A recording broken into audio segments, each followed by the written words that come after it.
Kia ora mai anō e te iwi, nau mai hoki mai. Welcome back to day 13 of my diabetic education series. Te kōrero kaupapa I te rānei. Today's wānanga is about insulin sensitivity versus insulin resistance.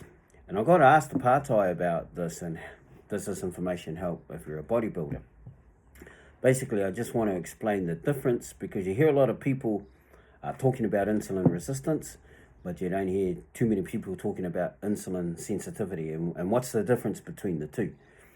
Basically, insulin sensitivity is good because it allows our blood sugar levels to move through our bloodstream and through our tinana quite freely. So that's good for our health.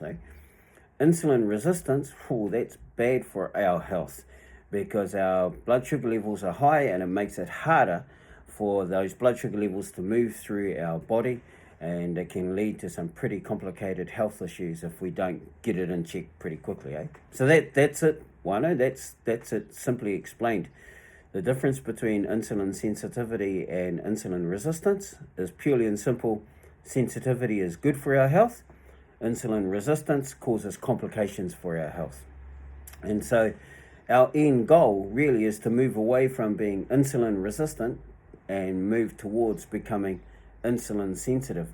And so my little mahi kainga, my home play, my tip for the day is, how do we move from insulin resistance and more towards insulin sensitivity?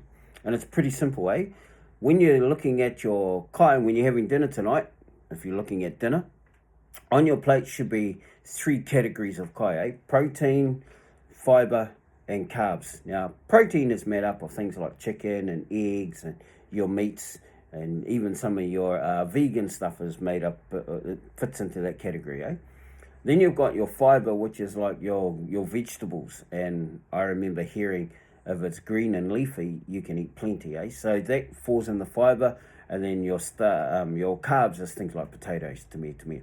So when you're looking at your plate, if you eat your proteins first, followed by your fiber, then your carbs, by making that one small change in how you eat your kai on your plate, a few things happen, First and foremost, you're moving closer towards becoming insulin sensitive. Secondly, it's also going to help with your satiety, so it's going to fill you up. It's going to take a lot longer to release the carbs into your body if you follow those eating patterns, which is protein, fiber, and carbs in that order. You've got to start reducing your insulin resistance and moving closer towards becoming insulin sensitive. So there we go, Wano. Bit longer today, but engari, that's my little tip for today. Let me know how you get on. Kia ora.